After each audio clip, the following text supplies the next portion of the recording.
Pessoal, depois de uma semana onde o presidente Lula teve derrotas acachapantes aí no Congresso Nacional, né, principalmente relacionada à decisão do Congresso de derrubar o aumento do IOF, né, o decreto do Lula que aumentava o IOF, no final de semana agora nós tivemos a manifestação em prol do Jair Bolsonaro, né, que reuniu ali uma pequena multidão na Avenida Paulista. Talvez não tivesse tanta gente como em outras manifestações, mas a verdade é que o Bolsonaro ainda consegue reunir muita gente, né?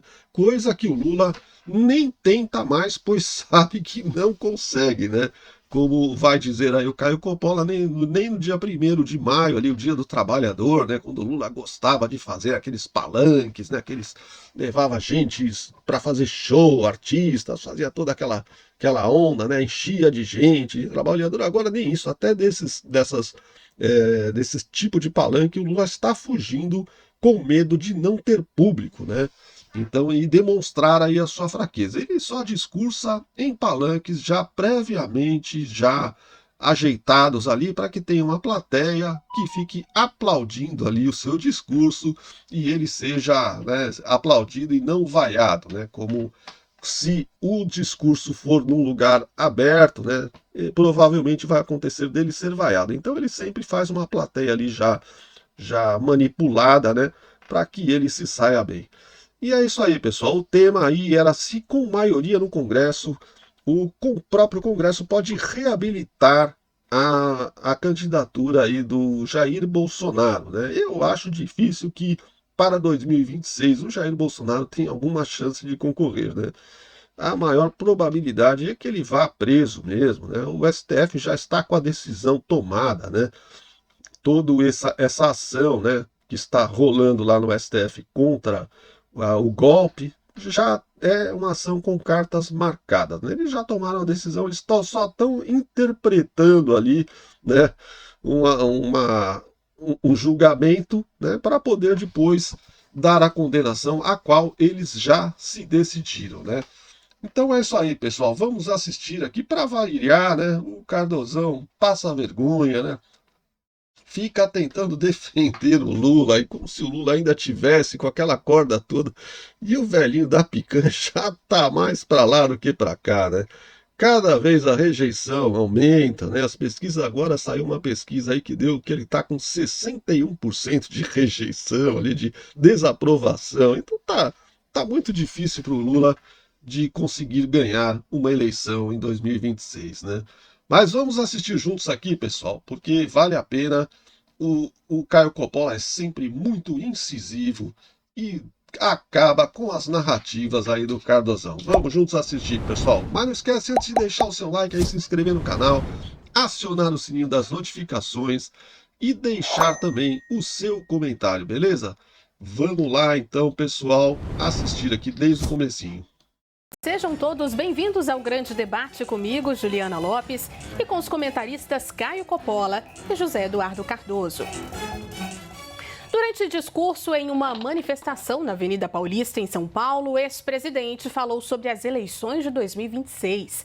Jair Bolsonaro disse que não precisa ser presidente para liderar o país e destacou a importância do Congresso Nacional no próximo ciclo eleitoral. Vamos ver. Me dei 50% da Câmara e 50% do Senado, que eu mudo o destino do Brasil.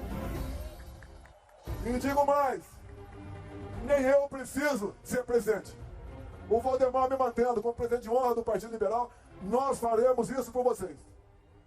Quem assumir a liderança vai mandar mais que o presidente da República.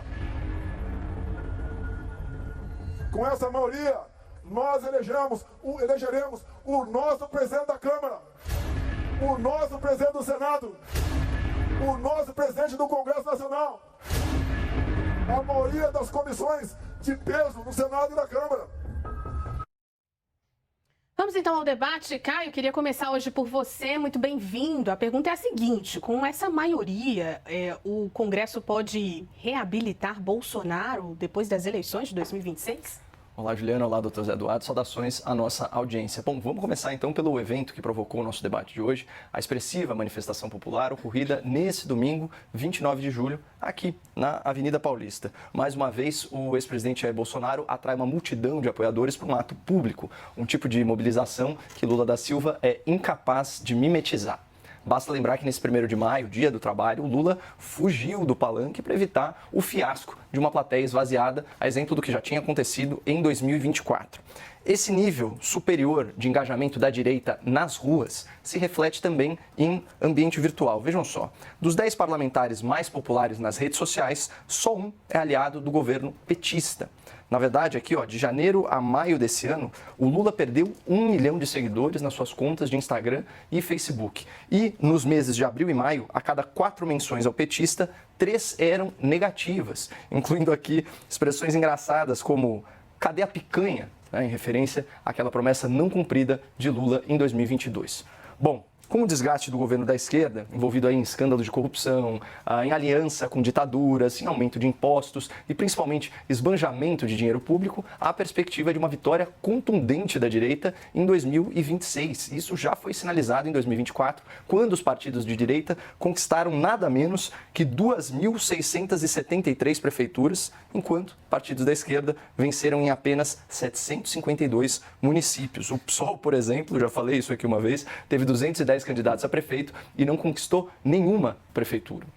Por sua vez aqui, a direita já é hegemônica em mais de 60% das cidades brasileiras, ou seja, nessas câmaras municipais, mais de 80% dos vereadores são filiados a partidos de direita. A tendência é que esse movimento se intensifique em 2026, com o governo Lula cometendo aí sucessivos erros, taxando a população e destruindo as contas públicas. Então, foi neste contexto que o Bolsonaro afirmou em seu discurso na Avenida Paulista o seguinte, aspas, "não interessa onde eu esteja, não interessa a covardia que porventura façam comigo, porque eu tenho certeza, o objetivo final não é prender, é eliminar. Se vocês me derem, por ocasião das eleições do ano que vem, 50% da Câmara e 50% do Senado, eu mudo o destino do Brasil. Se vocês me derem isso, não interessa onde eu esteja, aqui ou no além. Quem assumir essa liderança vai mandar mais que o presidente da República." Aqui ele faz uma referência às presidências da Câmara, do Senado, ao comando das comissões e ao poder do colegiado nas sabatinas, que sabatinam aí as indicações do Poder Executivo. Ou seja, a preocupação do ex-presidente Bolsonaro não parece ser apenas se reabilitar politicamente, mas também reabilitar a harmonia entre os poderes e o Estado de Direito no país. E o Bolsonaro propõe que isso se concretize por meio de uma maioria legislativa capaz de atuar como freio, como contrapeso para os excessos do Poder Judiciário, que, segundo os críticos, torce as leis à sua vontade e exerce os papéis de legislativo, de executivo e de Ministério Público quando bem lhe convém. Então, eleger o máximo dos seus correligionários parece ser uma ideia lúcida, uma ideia plausível e absolutamente dentro das regras democráticas. Cardoso, bem-vindo. Queremos te ouvir também. Com essa maioria pretendida aí pelo PL e o ex-presidente, o Congresso pode reabilitar Jair Bolsonaro? Olá, Juliana. Olá, Caio. Uma questão que eu acho muito importante observar é que Jair Bolsonaro continua ainda tendo um universo de militantes, digamos assim, que são aficionados a ele e que não importa o que ele faça, parece que continuam com ele. E também tem a extrema-direita uma forte presença, muito maior que a esquerda e até os setores democráticos, no mundo da web. No entanto, alguns pontos parecem importantes serem ressaltados. Essa manifestação foi menor, muito menor do que as outras. Eu, dialogando inclusive com algumas pessoas que defendem Jair Bolsonaro, senti muitas delas muito abatidas e decepcionadas. Com o quê? Com o depoimento de Jair Bolsonaro no Supremo Tribunal Federal. Esperavam lá que ele tivesse uma postura altiva, esta que ele tem quando está com o microfone na mão e com o palanque, mas diante de Alexandre de Moraes ele ficou um cordeirinho. Convidou até Alexandre para ser candidato a vice-presidente. E mais, chamou aqueles que ele chama no comício de patriotas de loucos, que estavam lá no dia 8 de janeiro. Isso trouxe uma profunda decepção para setores da militância bolsonarista. É inegável. E talvez isso tenha sido responsável, ou um dos responsáveis, pelo enfraquecimento da sua manifestação de força, que não se deu da mesma forma com tantos aficionados como existiam nos atos anteriores. Mas vamos analisar a fala de Jair Bolsonaro, que é o tema, basicamente, que estamos debatendo. Pela primeira vez, vejam, nas entrelinhas ele diz que poderá não ser presidente. Ele chega a dizer, não importa se eu estarei na presidência ou fora dela. Ou seja, ele começa a construir o caminho para pegar o seu espólio e colocar para alguém. Ele sabe que a extrema-direita terá uma disputa muito complicada no seu contexto. Ele sabe que existe como pré-candidato possível Tarcísio, sabe que Ratinho Júnior, lá do Paraná, é candidato, sabe que Goiás, Ronaldo Caiado é candidato e que poderão surgir outros nomes. Ele possivelmente queira ungir alguém do clã Bolsonaro. E para isso ele precisa continuar lutando para ser o grande líder da extrema-direita. Ou seja, ele se coloca como, me deem, ou seja, não deem para mim a corrente ideológica, deem para mim. Como se ele fosse o dono, o líder de um universo em que ele basta estar fora da presidência com 50% da Câmara e 50% do Senado, que ele modificará o Brasil. Mas depois ele foi presidente da República e tinha maioria na Câmara e no Senado. Ué, o que ele modificou? Absolutamente nada. O que fez, inclusive, foi incentivar e buscar um golpe de Estado para que ele pudesse fechar as estruturas do país. E daí a minha discordância profunda com o Caio. Eu não creio que o Jair Bolsonaro quer harmonizar nada, ele nunca quis. Um homem que sempre defendeu a ditadura, que defendeu a tortura, que homenageou torturadores. Um homem que o tempo inteiro esbravejava contra as instituições quando ia aos palanques e dizia: não compro mais horas do Supremo, ninguém me faz isso, ninguém faz aquilo. E que depois apareceu, é verdade, como um carneirinho, um dócil carneirinho, no seu depoimento para o Supremo Tribunal Federal. Jair Bolsonaro nunca quis harmonizar nada no Estado de Direito. Ele quer o fim do Estado de Direito. Ele quer um regime autoritário. Como ele não defendeu o golpe de 64? Ou vamos achar que no golpe de 64 havia Estado de Direito? Ele não defendia a ditadura militar, dizendo que aquilo não era uma ditadura? Ora, o que ele deseja? Esse não é o seu Estado ideal? Não falava ele, no alto da sua democracia, que ele, segundo alguns, diz defender, que tinha que matar os adversários, metralhar os petistas? Não era isto? Não é isso que ele sempre disse? Não é isso que ele sempre falou? Ora, esse homem efetivamente não defende nenhuma harmonização institucional. Pelo contrário, defende regimes autoritários. Agora, Caio, a esquerda tem força para driblar esse projeto da direita de ampliar o poder no Congresso Nacional, no Senado e também na Câmara a partir de 2027? Não pelas vias democráticas. Talvez por tribunal de exceção ou, como eu disse, torcendo a lei à sua vontade, ao seu arbítrio, pode ser que exista um caminho. Por exemplo, o senhor Randolfo Rodrigues havia submetido um projeto de lei que estipulava o voto em apenas um senador da República nas eleições de 2026. Foi tão constrangedor que ele se viu obrigado a retirar o projeto. Mas eu só acredito que essa ideia não vai prosperar quando passar aí o período da anualidade. Se bem que até isso pode ser levado ao Supremo Tribunal Federal e reinterpretado numa criativa exegese hermenêutica. Eu só queria deixar claro aqui que se ter apoiado ditaduras ou até mesmo a implantação de ditaduras desabilitasse alguém politicamente, doutor Zé Eduardo, a maioria dos seus colegas deveria se despedir da vida pública, porque a maioria deles, da esquerda brasileira, extremamente radicalizada, lutou, inclusive, de forma armada pela instauração de uma ditadura socialista no Brasil. Outra coisa, quem homenageia torturador, pelo menos na nossa história mais recente, é o senhor Lula da Silva ao estender o tapete vermelho para o mais sanguinário dos ditadores latino-americanos, o senhor Nicolás Maduro, cujos esquadrões da morte chegaram a matar 5.000 pessoas em apenas um ano. Tá? Outra coisa, não dá para ignorar a força do ex-presidente Jair Bolsonaro como cabo eleitoral. Vamos lembrar que o Lula da Silva mesmo, apesar de todas as revelações da Operação Lava Jato, de toda a desconstrução do lulopetismo como uma, aspas, cleptocracia, para usar a expressão à época do ministro Gilmar Mendes, apesar de tudo isso, Lula organizou a campanha de Fernando Haddad da cela, é uma expressão muito forte, da sua hospedagem na Polícia Federal, lá na Superintendência em Curitiba, e a campanha era Haddad é Lula, Lula é Haddad, e Haddad passou pelo constrangimento de fazer aquela campanha mascarado. Ele vestia a máscara de Lula da Silva. Há fotos, há registros, isso é de domínio público. Então, a gente não pode ser seletivo em relação à nossa memória. E sobre militantes, qual foi a expressão? Aqui eu até anotei. Militância fanatizada e aficionados. Bom, aí o doutor Zé Eduardo certamente tem mais experiência que eu, até porque acompanhou aí em primeira mão, eu imagino, aquelas pessoas que ficavam acampadas, ali na parte de fora da Superintendência da Polícia Federal, gritando aí pelo Lula, enfim, dia sim, dia também.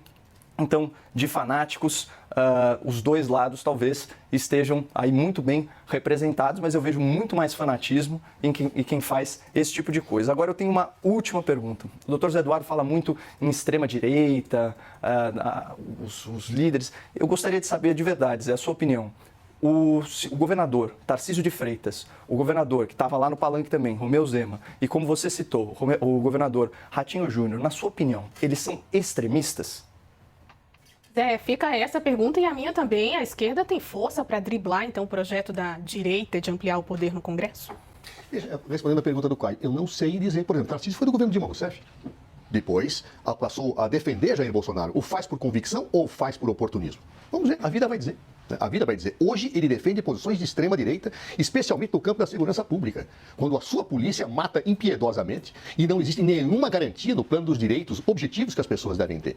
Aliás, esse é um ponto de desgaste de Tarcísio. Mas o que ele é realmente? Não sei. As pessoas têm um dom macunaímico de ser, ou seja, vão sendo a cada momento coisas diferentes. O que ele será se fosse presidente da República? Não sei. Eu sei que É muito óbvio que o Tarcísio não é de extrema direita e nem é extremista. O Cardozão tá dando uma forçada de barra aí violenta. hoje ele não é o que foi ontem, quando ele elogiava o governo Dilma Rousseff e fazia suas obras, inclusive de público, como nós sabemos que foram feitos vários discursos. Mas eu não vou aqui comentar os outros, porque de certa forma há um perfil mais ou menos parecido. O que eu vou dizer é que de fato muitas pessoas da esquerda defendiam a ditadura do proletariado. E grande parte delas hoje fizeram, após um tempo, uma autocrítica. Vários delas falaram, não, eu estava equivocado, eu revejo, eu acho que o caminho é a democracia, etc. Perfeito. Eu não vi Jair Bolsonaro nunca fazer autocrítica. Nunca. E o Lula fez, o Cardozão, o Lula alguma vez fez algum tipo de autocrítica? Nunca, nunca. Meu, patrocinaram o maior escândalo de corrupção que já houve na face da Terra. Nunca na história da humanidade houve um escândalo de corrupção tão grande, o qual o Lula estava à frente. E nunca deixou de dizer que a ditadura militar efetivamente não era uma ditadura. Ele nunca fez autocrítica por defender torturadores. Isto que me fala que o passado dele é igual ao presente, ao contrário de muitas pessoas de esquerda que passaram a ter outras convicções, claramente, inclusive há até gente de esquerda que defende Jair Bolsonaro hoje. Vejam que paradoxo. Claro. E há o Lula que diz que Venezuela é democracia, que Cuba é democracia, Cardozão. Reveram suas posições e fizeram suas autocríticas de público. Jair Bolsonaro nunca fez, razão pela qual nada me leva a crer, inclusive pelos acontecimentos e pelo envolvimento dele na tentativa de golpe de Estado, que culminou com o desastre do dia 8 de janeiro, que efetivamente tenha ele mudado as suas posições. No mais, o que eu acho muito importante dizer é que a extrema-direita é exatamente aquele agrupamento que nega as instituições, que afirma a intolerância, que afirma o ódio, que não consegue responder uma pergunta sobre si sem acusar o adversário. Isso é extrema-direita. Ou seja, eu não falo de mim, eu não me defendo e nem afirmo, eu falo do outro. Quando eu ataco um, eu tenho que atacar o outro para sair fora da situação difícil que eu me encontro. É a falta de argumento característica do extremismo. Porque se ele não fizer este contraponto efetivo de ataco você para eu ter que responder o meu, ele não... Cara, isso que ele tá falando, o Lula fez esses 2 anos e meio que ele está no governo, ele ficou o tempo inteiro atacando Bolsonaro, porque ele não tinha nada para mostrar de bom no governo dele. Muito pelo contrário, o governo tá uma porcaria, né?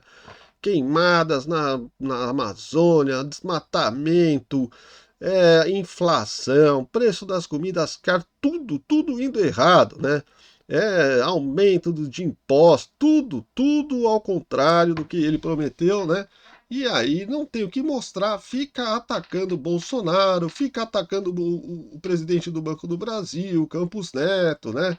E é só isso que eles fazem. E ele está dizendo, acusando os outros de fazer o que eles, na verdade, fazem. tem como sair da sua filosofia profundamente negacionista e intolerante. Isso é extrema-direita, que não é... E o negacionismo, ele está falando de negacionismo, o Lula e o Haddad são negacionistas econômicos. Na verdade, eles são negacionistas da aritmética, né? Uma coisa básica, né? Eles não acreditam em aritmética. Para eles, 2 mais 2 dá 5, né? É mais ou menos assim. Necessariamente a direita. Há pessoas de direita que são democráticas. Há pessoas de direita que não defendem golpe de Estado. Há pessoas de direita que não homenageiam torturadores. Há pessoas de direita que, se tivesse que escolher uma embaixada para se refugiar, não escolheriam a Hungria, que lá tem um regime autocrático. No que há muita diferença. Uma coisa é um chefe de Estado manter relações com a Meloni, por exemplo, que é de extrema-direita na Itália, como o Lula fez, da mesma forma que mantém relações com a Venezuela. Ou seja, ninguém criticou o fato de ele receber e ser abraçado pela Meloni. Como também, ao contrário, critica-se quando ele recebeu o Maduro. Ou seja, um chefe de Estado tem que fazer essas coisas necessariamente, ou seja, se relacionar com países, independentemente daquele que governa, coisa que Jair Bolsonaro não fez. A questão, Cardozão, não é o Lula receber só o Maduro, a questão é que ele é um apoiador do regime do Maduro na Venezuela, isso que você não fala. Lula apoia o regime de Maduro na Venezuela, Cardoso, essa é a verdade. Assim como apoia o Jamais, né? O outro aí que você já sabe, eu não posso ficar falando o nome aqui porque pode derrubar o vídeo, mas É fato, né? Discriminava aqueles que efetivamente ele não concordava. E falava, olha, a ditadura efetivamente não recebe o meu aplauso. No entanto, ia lá receber presentes, relógio da Arábia Saudita, um regime altamente autoritário, e se refugiar na embaixada da Hungria. Né? E hoje mesmo eu não vi nenhuma palavra de Jair Bolsonaro sobre Donald Trump. O homem que tem atingido as universidades, os escritórios de advocacia, o homem que tem feito efetivamente verdadeiras situações de tentar transformar aquela que seria a maior democracia do mundo numa autocracia. Ao contrário, Jair Bolsonaro aplaude Donald Trump. Pois é, pessoal, tá aí, né? O Cardozão, né? Querendo fazer aí, passar pano aí pro presidente Lula, né? É isso daí, eles acusam sempre, ele usa a técnica dos esquerdistas, acusar os outros daquilo que eles mesmos fazem. Eles estão constantemente fazendo isso que ele estava criticando. E o que ele estava criticando é o que o PT faz, é o que o Lula faz, né? É exatamente isso. Então é vergonhoso, né? Essa hipocrisia da esquerda é um absurdo, né? É um absurdo. Então é isso aí, pessoal. Espero que vocês tenham gostado aí do vídeo, né? Nem tem muito mais o que falar, porque a gente sabe que não vai ter Bolsonaro, né, em 2026. O STF não vai deixar, né, não vai ter Bolsonaro. Ele já está inelegível, provavelmente vai ser preso, né? Isso é uma realidade, não adianta a gente fugir. Eles estão com o poder e eles não vão deixar o Bolsonaro concorrer, né? Pode ser que depois que assuma um presidente de direita, aí sim, um presidente de centro-direita, aí como o Caio Coppola falou, pode ser um Ronaldo Caiado, pode ser lá o Zema, pode ser o Ratinho Júnior, né? Qualquer um desses aí pode ser que venha anistiar o Bolsonaro e aí talvez ele vá poder concorrer nas próximas eleições, né? Anistiar não só o Bolsonaro, mas também anistiar o pessoal do 8 de janeiro, né? Que estão sendo julgados aí de uma forma que não dá nem para falar, né? Eu nem vou falar o assunto aqui porque para não correr risco, né? Porque agora a gente tem que ter muito cuidado porque a mídia foi controlada. Como vocês sabem, né? O STF formou maioria para controlar a mídia, então agora a gente tem que ter muito cuidado com o que fala aqui. Então é isso, pessoal. Espero que vocês tenham gostado do vídeo aí. Se vocês gostaram, deixa o seu like aí, se inscreve no canal, aciona o sininho das notificações e deixa também o seu comentário, beleza? Eu vou ficando por aqui. Um grande abraço e tudo de bom. Fiquem com Deus.